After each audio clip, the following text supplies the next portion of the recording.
네, 오전에 함께 하실 하나님의 말씀은 요한복음 8장입니다.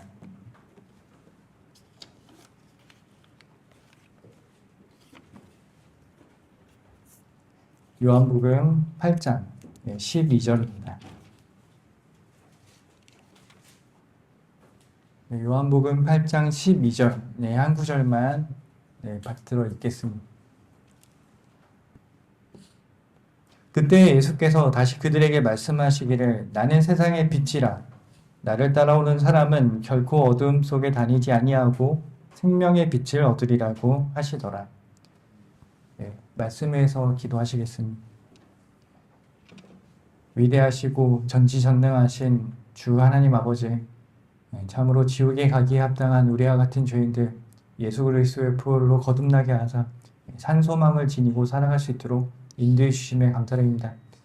주님, 우리는 지옥에 가지 않는 것입니다.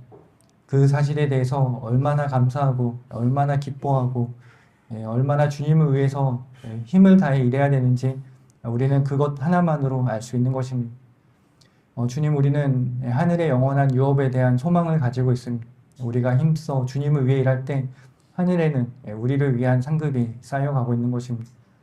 주님, 참으로 이 세상에서 잘 살아가는 그런 이기적인 삶이 아니라 영원을 바라볼 수 있는 믿음의 눈을 가진 성도들 될 수 있도록 인도해 주십시오. 주님, 아직도 많은 사람들이 어둠 가운데 헤매고 있습니다. 그들에게 빛이신 참 빛이 되시는 예수 그리스도를 담대하게 증거하는 성도들 될 수 있도록 인도해 주십시오. 주님, 제 안에 충만해 주셔서 하나님의 말씀을 바르고 정확하게 전할 수 있도록 은혜 베풀어 주십시오. 이 시간 주님께서 주관해 주시고 마귀가 어떤 방해도 하지 못하도록 막아주시며 주님 홀로 영광 받아 주시기를 간구드립니다. 모든 것에 감사드리며 곧 다시 오실 주 예수 그리스도 이름으로 기도드렸습니다. 아멘. 오늘 설교의 제목은 진정한 광복, 빛을 되찾은 사람들입니다. 진정한 광복, 빛을 되찾은 사람들. 지난 8월 15일은 광복 이제 80주년 되는 날입니다. 그리고 여러분들도 아시겠지만 대한민국이 건국된 지 76주년이 되는 날이기도 합니다. 최초의 광복절은 1949년 8월 15일입니다.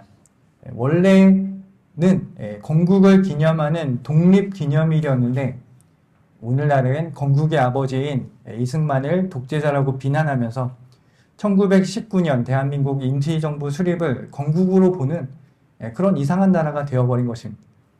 그런 논쟁이 있으니까 건국의 의미는 사라지고 일제로부터 해방된 그것만을 기념하고 있는 것입니다. 물론 이제 일본 제국주의에서 해방된 것 매우 감사한 일입니다. 그러나 더 감사드리는 것은 이 땅에 자유민주주의 대한민국이 건국된 것입니다. 그것은 하나님께서 이 나라에 베풀어 주신 자비와 은혜인 것입니다. 광복의 사전적 의미는 빛을 되찾다입니다. 빛을 되찾다. 이것은 칠흑같이 어둠 속에서 마침내 자유와 희망의 빛을 되찾았다는 감격스러운 고백입니다. 그러나 지금은 광복이라는 말이 무색하게 사회적으로, 정치적으로, 경제적으로, 도덕적인 면에 있어서나 영적인 면에 있어서도 점점 더 어둠 속에 깊이 잠기고 있습니다. 이것을 상징적으로 보여주는 것이 조국 그리고 윤미향의 광복절 사면입니다. 이것은 마치 조두순을 어린이날 사면해 준 것과 같습니다. 그런 비상식적인 미친 짓을 벌인 것입니다. 어떤 교회의 사모는 졸렬한 범죄자 조국을 예수님 같다고 말했습니다. 정말 미쳐버린 것입니다.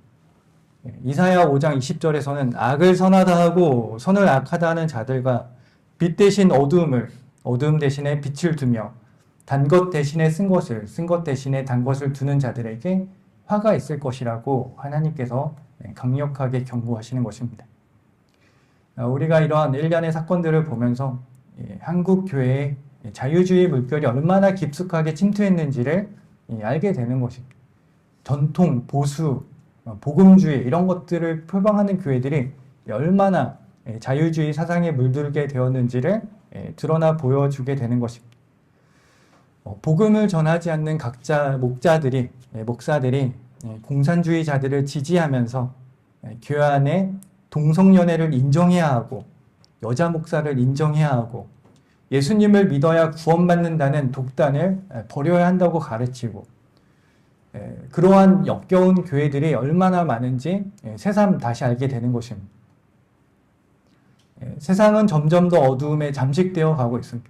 교회가 빛을 잃었기 때문에 급속도로 어둡게 되어 가는 것입니다. 사람들은 절망의 그림자 속에서 방황하고 있습니다. 모든 희망이 사라진 것처럼 그런 어둠 속에 우리가 있는 것입니다.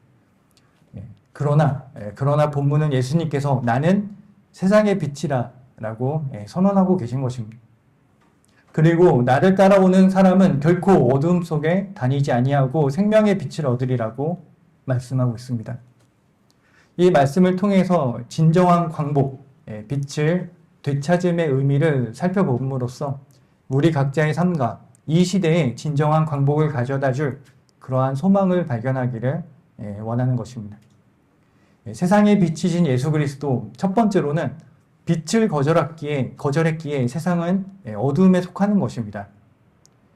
예수님께서는 나는 세상의 빛이다 라고 증거하셨지만 이 말을 들은 바리새인들은 당신 자신을 관하여 증거하니 당신의 증거는 옳지 않도다 라고 말하며 예수님의 증거를 거절했습니다.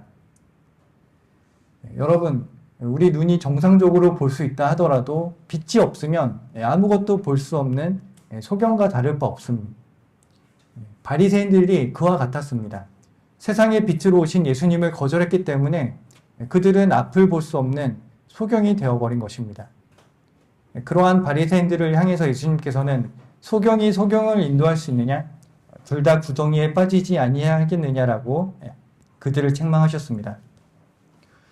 만일 너희가 소경이라면 죄가 없을 것이나 이제 너희가 말하기를 우리는 본다고 함으로 너희 죄가 남아있느니라.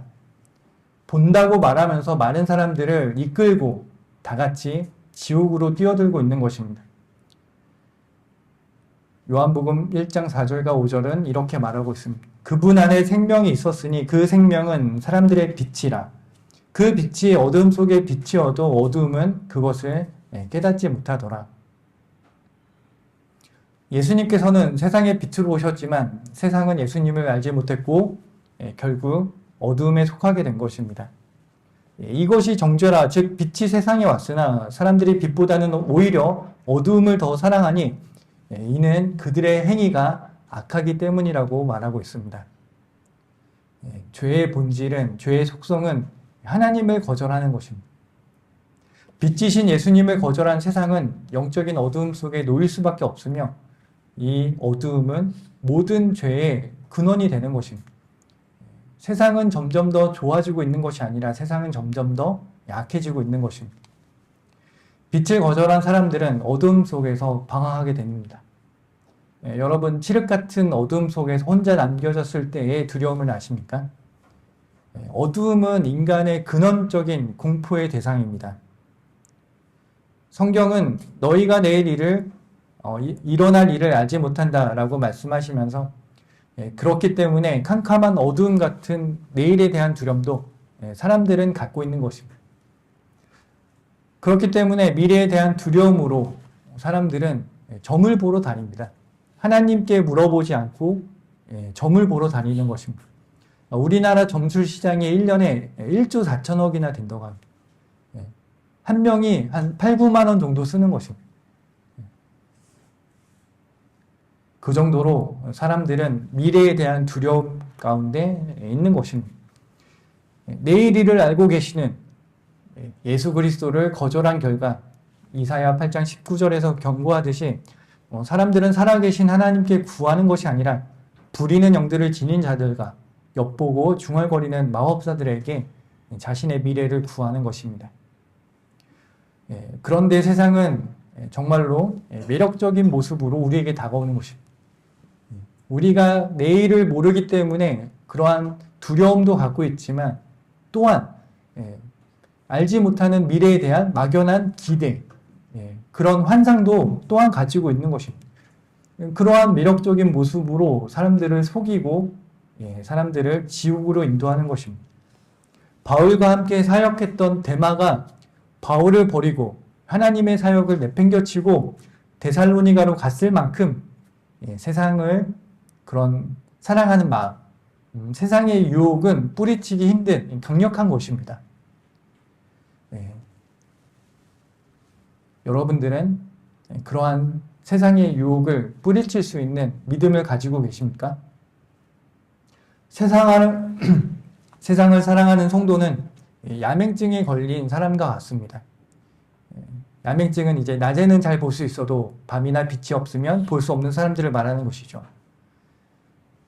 자신이 야맹증에 걸린 것을 알지 못한 채 밤길을 나선다면 큰 위험에 처하게 되는 것입니다. 그들은 세상의 것을 볼 수 있을지라도 영적인 어둠 속에서 참된 진리를 분별하지 못하고 길을 잃은 것입니다. 그들에게 필요한 것은 더 강력한 육신의 빛이 아니라 영적인 눈을 뜨게 할 참 빛이신 예수 그리스도입니다. 예수 그리스도만이 그들에게 유일한 희망인 것입니다. 사랑하는 성도 여러분, 우리가 이 세상의 어둠을 탓하기 전에 먼저 우리 자신이 빛을 거절하고 있지는 않은지를 돌아봐야 되는 것입니다. 하나님께서는 말씀의 빛으로 여러분에게 보여주시는 것이 있을 것입니다. 그런데 아까 우리가 살펴본 것처럼 사람들은 진리로 나아오기를 싫어하는 것입니다. 우리의 악함, 나의 그런 가증스러운 모습들이 하나님의 말씀의 빛으로 드러나게 하시는 것이기 때문에 우리가 이 말씀으로 하나님 앞에 다가서는 것을 싫어하게 되는 것입니다. 육신은 성령을 거스르게 되어 있습니다. 그렇기 때문에 우리가 하나님께서 주시는 말씀의 빛을 거절하고 있지는 않은지를 살펴봐야 되는 것입니다. 우리의 마음속에 아직 어둠이 있다면 그것은 우리가 빛이신 예수님을 온전히 영접하지 않았거나 혹은 빛을 사랑하기보다는 어둠을 더 사랑하고 있는 것입니다. 내가 이것만큼은 포기하지 못하는 그러한 삶의 영역들이 있는 것입니다. 진정한 광복은 죄의 어둠에서 벗어나 빛이신 예수님께로 나아가는 데서 시작하는 것입니다. 내 안에 있는 영적인 어둠, 마귀가 틈탈 수 있는 것이거든요. 그것을 내가 제거하지 않으면 마귀가 거기에 요새를 세우는 것입니다. 거점으로 삼고 마귀가 그러한 영적인 어둠을 통해서 그리고 그런 거점을 통해서 마귀의 영역을 넓혀 나가는 것입니다. 그리고 마귀가 견고한 요새를 세우는 것입니다. 그러한 지경에 다다르면 어떻게 말씀으로 되돌이킬 수 없는 것입니다. 많은 사람들이 진리를 떠나서 배교하고 세상으로 나아가지 않습니까? 왜 그렇습니까? 이러한 작은 영적인 어둠, 그것을 제거하지 않은 것입니다. 마귀가 거점을 세울 때 방치해 둔 것입니다. 마귀가 요새를 세울 때 내버려 둔 것입니다. 내가 하나님의 말씀의 빛으로 마귀가 틈탈 수 있는 그런 영적인 어두움을 몰아내야 되는 것입니다. 하나님께서 그것을 반드시 보여주시는 것입니다. 드러나게 하는 것은 빛이라고 말씀하셨거든요. 하나님의 말씀의 빛으로 여러분에게 알게 해주신, 그런데 우리가 그것을 고의적으로 거절할 때가 많은 것입니다. 우리는 하나님의 말씀, 빛이신 말씀을 받아들여서 우리 안에 있는 영적인 어두움을 걷어내야 되는 것입니다. 그리고 세상이 우리를 유혹할 때 성경이 세상을 무엇이라고 말씀하고 있는지 우리가 귀를 기울여야 되는 것입니다. 요한일서 5장 19절에서는 우리가 아는 것은 우리는 하나님께 속해 있으며 온 세상은 악함 속에 놓여 있다는 것이라. 온 세상은 악함 속에 놓여 있다라고 말하고 있습니다. 세상은 여러분을 유혹하고 여러분을 속이며 결국 여러분의 눈을 멀게 할 것이고 여러분을 파멸시키는 것입니다. 바울을 버리고 세상을 향해 나아간 데마가 행복했겠습니까? 좋은 결말을 맞이했겠습니까? 세상을 사랑한 성도의 유형으로 오늘날까지도 회자되고 있는 것입니다. 영원한 손해를 당하게 되는 것입니다. 세상을 사랑하게 되면 영원한 손해를 당하게 되는 것입니다. 사도 바울은 빛이 어둠과 어찌 사귀겠느냐라고 묻고 있습니다. 세상과 친구 되는 것이 하나님과 원수 되는 것임을 알지 못하느냐라고 말하고 있는 것입니다. 세상은 우리의 친구가 될 수 없습니다. 세상을 사랑하는 사람은 하나님을 미워하는 사람입니다. 여러분이 세상을 사랑하면 여러분 즉시로 그 어두움에 잠식당하게 되는 것입니다. 세상의 빛이신 예수 그리스도, 두 번째로 생명의 빛을 얻은 우리는 빛 가운데서 행해야 됩니다. 예수님께서는 나는 세상의 빛이라, 나를 따라오는 사람은 결코 어둠 속에 다니지 아니하고 생명의 빛을 얻으리라 라고 말씀하셨습니다. 이 말씀은 우리에게 두 가지 중요한 영적 상태를 보여줍니다. 첫째, 예수님을 믿기 전에 우리는 어둠에 속해 있었습니다. 둘째, 예수님을 믿고 난 후 우리는 생명의 빛을 얻은 것입니다. 어둠에 속한 진영이 있고 빛에 속한 진영이 있는 것입니다. 이 생명의 빛은 우리에게 영원한 생명을 주실 뿐만 아니라 어둠을 이기고 빛 가운데 살아갈 수 있는 능력을 우리에게 부여해 주는 것입니다.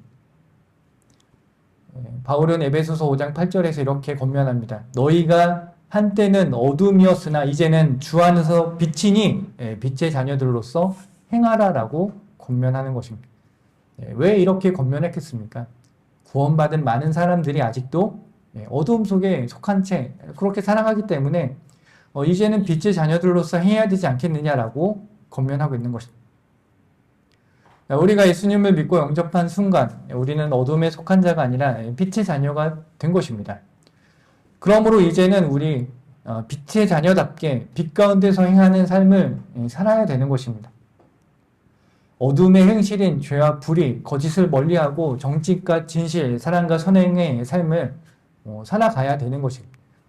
하나님의 말씀으로 여러분에게 보여주시는 그 길을 걸어가야 되는 것입니다. 빛과 어두움은 결코 공존할 수 없습니다.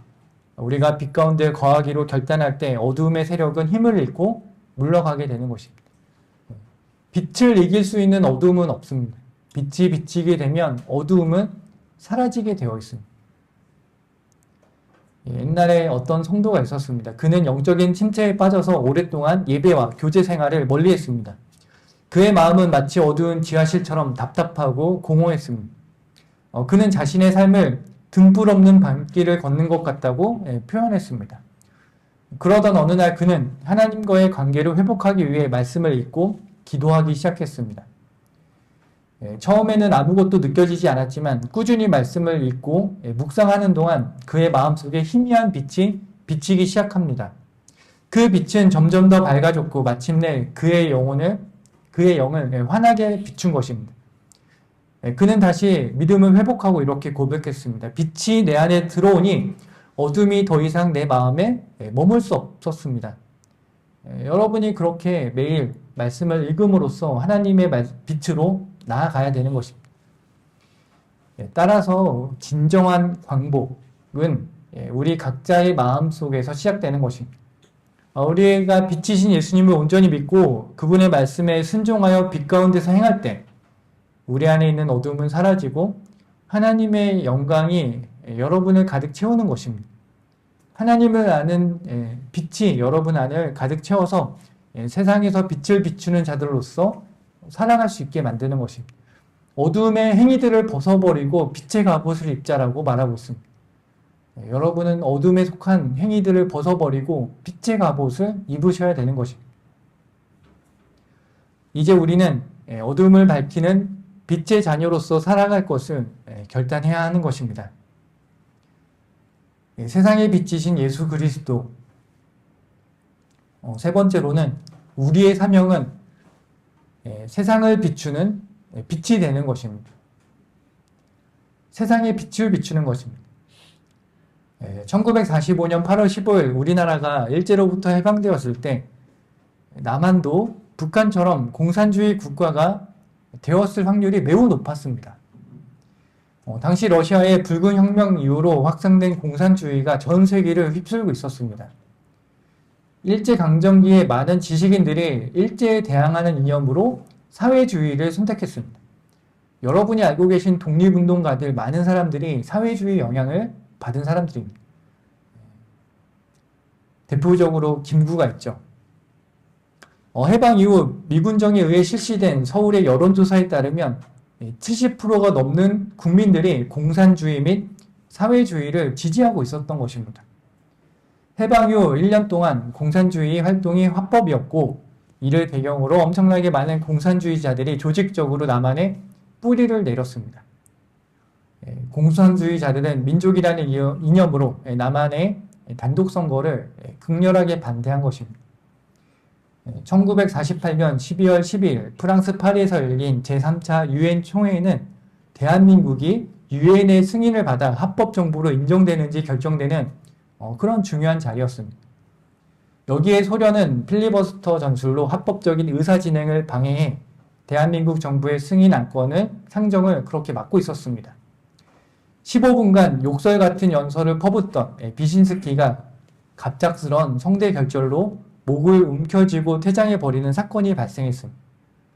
하나님께서 그의 입을 막아버리신 것입니다. 그 틈을 타 한국 대표단은 안건을 상정했고요. 대한민국은 정식 국가로서 인정받을 수 있게 된 것입니다. 결국 소련은 모택동과 김일성을 앞세워 남한을 침략했지만 이것 역시 목적을 달성하지 못했습니다. 우리가 역사를 바라보는 관점은 지극히 높으신 분께서 인간들의 왕국을 다스리시며 그분께서 원하시는 자에게 그것을 주신다는 것입니다. 주의 말씀은 옳으며 그의 모든 역사는 진리 가운데서 이루어진다는 사실입니다. 대한민국이 공산화되지 않고 자유민주주의와 시장경제를 지향하는 근대 국가로 탄생한 것은 역사를 주관하시는 하나님의 섭리적인 인도가 있었던 것입니다.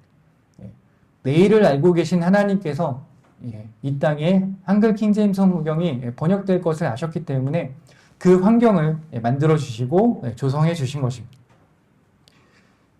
하랄랄 포포프 목사님은 불가리가 공산화되고 감옥에서 13년을 지내야 했습니다. 공산주의의 목표에 협력할 것을 거절했기 때문입니다. 하랄랄 포포프 목사님은 다음과 같이 공산주의에 대해서 경고하고 있습니다.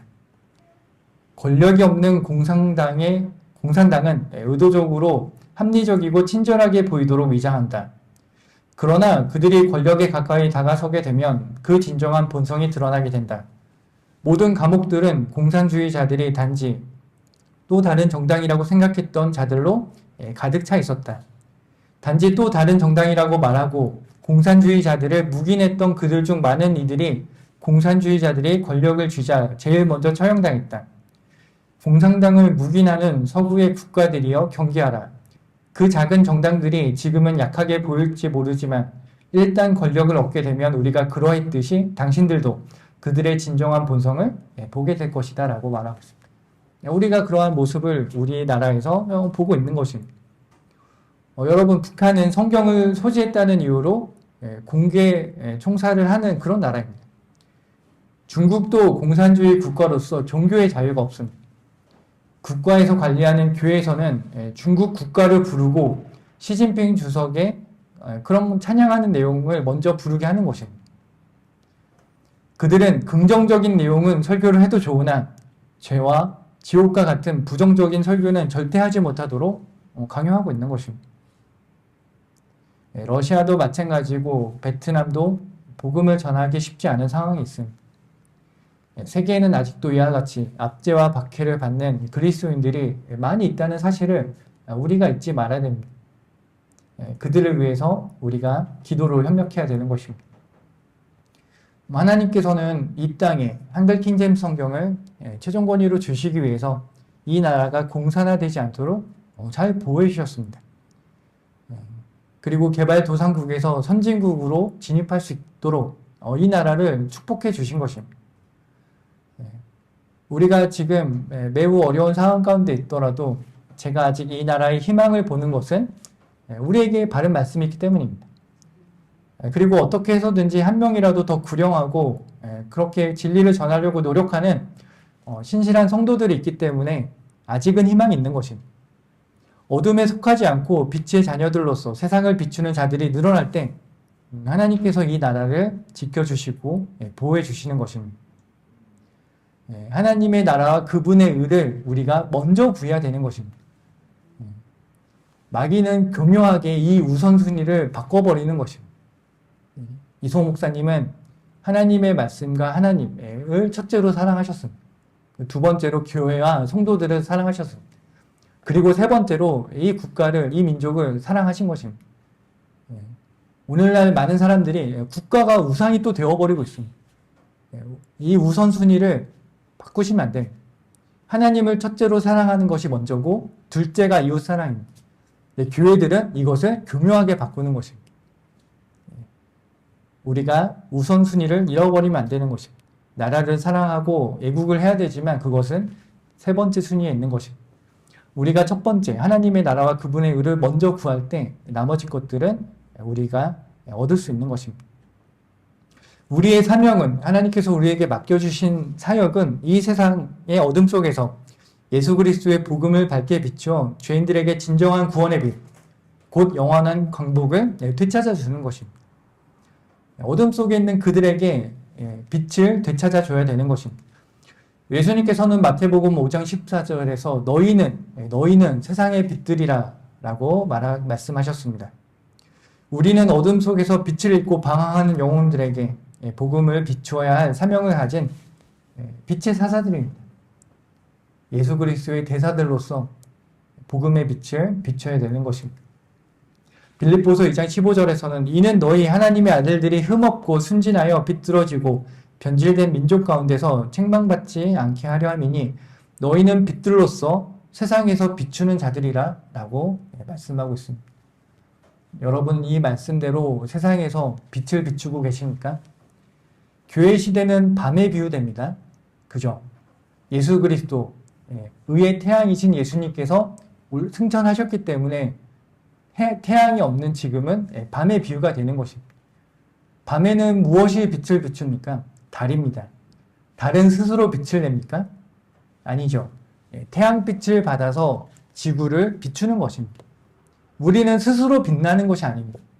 우리는 예수 그리스도의 빛을 받아서 세상에 비출 뿐인 것입니다. 그렇기 때문에 우리의 이름을 내거나 우리를 높이려고 해서는 안 되는 것입니다. 오직 예수 그리스도의 이름만이 높임을 받고 예수 그리스도만이 영광을 받으셔야 되는 것입니다. 여러분 예수님의 사역을 한번 잘 살펴보십시오. 예수님께서 많은 기적들을 행하셨고 많은 설교를 하셨지만 그 기적들을 본 사람들은 어떻게 했습니까? 하나님께 영광을 돌렸습니다. 사역의 목적이 자신이 영광을 취하는 것으로 나타나서는 안 되는 것입니다. 하나님께서 영광을 받으시는 것으로 나타나야 되는 것입니다. 이러한 일은 우리의 힘으로 할 수 없습니다. 그러나 우리가 빛이신 예수님과 동행할 때 그분의 능력이 우리를 통해 역사하여 이 위대한 사명을 감당하게 하시는 것입니다. 그래서 빛이신 예수님과 여러분은 매일 동행하셔야 됩니다. 그분의 빛을 받아서 여러분은 세상에 빛을 비춰야 됩니다. 그러기 위해서 첫 번째로 무엇을 해야 됩니까? 하나님의 빛으로 내 안에 있는 영적인 어둠을 먼저 제거하는 것입니다. 그것을 먼저 한 다음 내가 세상에 빛을 비추는 자들로서의 역할을 감당할 수 있는 것입니다. 여러분이 이와 같은 역할을 잘 감당하시기를 바라는 것입니다. 동이 트기 전이 가장 어둡다라고들 흔히 말합니다. 지금이 바로 그와 같습니다. 마지막 날들에 아주 어려운 때가 오리라고 말하고 있는데 지금이 바로 그와 같은 것입니다. 예수님께서 내가 다시 올 때 세상에서 믿음을 찾아볼 수 있겠느냐라고 말씀하셨습니다. 바로 지금이 그와 같습니다. 언제 그런 것을 확연하게 느끼느냐? 어린 학생들에게 복음을 전할 때 확 와닿게 느낍니다. 제가 20년 전만 해도 30년 전만 해도 그런 초등학생들, 중학생들 복음을 전하면 그때도 이제 뭐 거절하는 사람들이 있었지만 꽤나 높은 확률로 순수하게 예수님을 믿고 구원받았습니다. 그런데 지금은 어린 학생들한테 초등학생으로 보이는 학생들에게 전도지를 주면 욕하고 지나가는 애들이 그렇게 많았어요. 조롱하고 비웃고 세상이 얼마나 악한지를 보여주고 있는 것입니다. 동이 트기 전에 가장 어두운 것입니다. 예수 그리스도가 다시 오실 지금 가장 어두운 시기를 우리가 살아가고 있습니다. 그럴수록 우리는 베드로서 1장 19절 말씀대로 날이 새어 샛별이 너희 마음에 떠오르기까지 너희가 어두운 곳에서 빛나는 빛에 주의하듯이 이 예언의 말씀에 주의하는 것이 잘하는 것이니라. 이 말씀대로 하나님의 말씀에 더 많은 시간을 투자해야 되는 것입니다. 하나님의 말씀의 빛으로 내 안을 가득 채워야 되는 것입니다. 필라델피아 교회의 시대처럼 복음의 불길이 초원을 불태우시듯이 이렇게 번져나가지는 않겠죠. 그러나 우리가 한 명이라도 더 건져낼 수 있게끔 복음의 빛을 비춰야 되는 것입니다. 어둠이 더 짙을수록 빛이 더 빛나는 법 아니겠습니까? 여러분들이 마지막 빛을 발하셔야 되는 것입니다. 어둠이 짙을수록 잠언 4장 18절 말씀에 보면은 그러나 의인의 길은 빛나는 빛같이 점점 더 빛나 완전한 날에 이른다고 말씀하고 있습니다. 여러분의 길이 점점 더 빛나 완전한 날에 이르기를 원하는 것입니다. 여러분이 주님과 동행하는 것을 포기함으로써 세상의 어둠으로 나가는 것을 하나님께서는 원치 않으시는 것입니다. 좌로나 우로나 돌이키지 않고 하나님께서 나에게 보여주신 그 진리의 길을 예수님과 함께 한 걸음 한 걸음 나아가기를 원하는 것입니다. 우리가 예수 그리스도를 우리의 빛으로 삼고 그분의 말씀에 따라 행할 때 우리의 길은 결코 어둠 속에 머무르지 않을 것입니다. 절망과 혼란의 시대를 살아가는 우리는 힘을 내어서 이 시대의 마지막 빛을 발하는 하나님의 자녀가 되어야 하는 것입니다. 우리마저 없다면 이 땅은 정말로 완전한 희망이 없는 것입니다. 세상이 아무리 어둡다고 할지라도 우리에게 희망이 없어 보이지 않는다 할지라도 우리에게는 결코 꺼지지 않는 생명의 빛이 있습니다. 하나님의 말씀의 빛이 우리에게 주어진 것입니다. 그 빛을 밝히 들고 나가서 이 세상에 진정한 강복을 전하는 저와 여러분이 되시기를 바라며 설교를 마치겠습니다.